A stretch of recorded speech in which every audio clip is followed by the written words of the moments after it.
حضرت ابراہیم بن ادم رحمۃ اللہ علیہ بادشاہ تھے بلخ کے، داخل ہوئے اپنے شاہی کمرے میں تو کنیز سوئی بھی تھی، جلال میں آ گئے، بادشاہ تھے، اس کو کوڑا مارا، شاہی بستر پر تو سو گئی ہے، تو وہ ہنس پڑی، تو آپ کو تعجب ہوا، ہٹ کے وہ ہنس پڑی، تو تعجب ہوا کہ ندامت کی وجہ تجھے ہنسی آ رہی ہے، تو اس نے جہاں پناہ سنیے تو صحیح، میں کیوں ہنسی؟ میں اس لیے ہنسی کہ میں شاہی بستر پر ایک لمحے کے لیے تھک گئی تھی کام کرتے کرتے، تو لیٹ گئی، آنکھ لگ گئی، تو مجھے چابک پڑا، ہنٹر پڑا، تو جو عمر بھر شاہی بستر پر لیٹے گا اس کو کیا کیا پڑے گا، ایک دم یہ چوٹ کھا گئے۔ پھر دربار کا ٹائم ہوا، دربار میں تشریف لائے، تو کوئی اجنبی جو تھا وہ دربار میں کسی طرح داخل ہوا اور ادھر ادھر دیکھنے لگا، کیا دیکھ رہا ہو؟ دربار کے آداب۔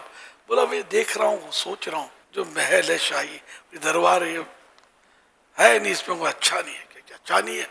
بے ادب، اچھا نہیں ہے، توہین کر دی تم نے۔ یہ اس سے پہلے کون رہتا تھا اس میں؟ کیوں؟ میرے والد صاحب رہتے تھے، وہ بادشاہ تھے، اس سے پہلے اس کے والد تھے، تو معاف کیجیے آپ کے بعد بھی کوئی رہے گا؟ میرا بیٹا رہے گا۔ تو بولا میں اسی لیے کہہ رہا ہوں یہ اچھا نہیں ہے، بندے بدلتے رہتے ہیں، ٹوٹ پھوٹ جاتا ہے، تو چوٹ۔ اسی طرح اپنے کمرے میں سوئے ہوئے تھے کہ وہ اوپر چھت پر آہٹ سنائی دی کہ کوئی چل رہا ہے، پھر رہا ہے، تو آواز دی کہ کون؟ تو جواب دیا حضور میرا اونٹ گم ہو گیا ہے، تو میں دیکھنے آیا ہوں کہ آپ کی چھت پر تو کہیں یہ نہیں پہنچ گیا۔ بادشاہ نے کہا کہ کیا کبھی گما ہوا اونٹ بھی چھت پر ملا کرتا ہے؟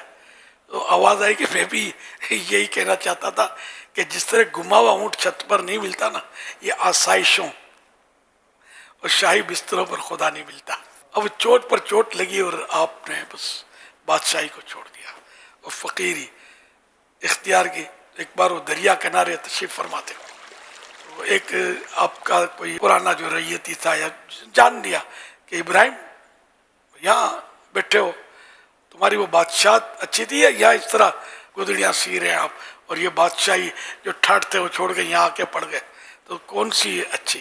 تو آپ نے اپنی سوئی جو تھی نا دریا میں ڈال دی، دریا میں ڈال دی اور حکم کیا میری سوئی واپس لاؤ، تو بہت ساری مچھلیاں جو سطح آپ پر ابھری، پانی پر وہ ابھر آئیں، اور سب کے منہ میں سونے کی سوئیاں تھیں، تو آپ نے فرمایا یہ نہیں چاہیے سونے کی سوئیاں، میری سوئی لاؤ، تو ایک چھوٹی سی مچھلی نے ڈبکی لگائی، اب ابھری، تو اس کے منہ میں وہی سوئی تھی جو آپ نے پھینکی تھی، یہ سوئی پکڑ کے اب جواب دیا اس کو، پہلے تو پریکٹیکل جواب دکھایا، پھر جواب دیا اس کو کہ آپ بتائیے کہ وہ بادشاہت اچھی تھی یا یہ بادشاہت اچھی ہے؟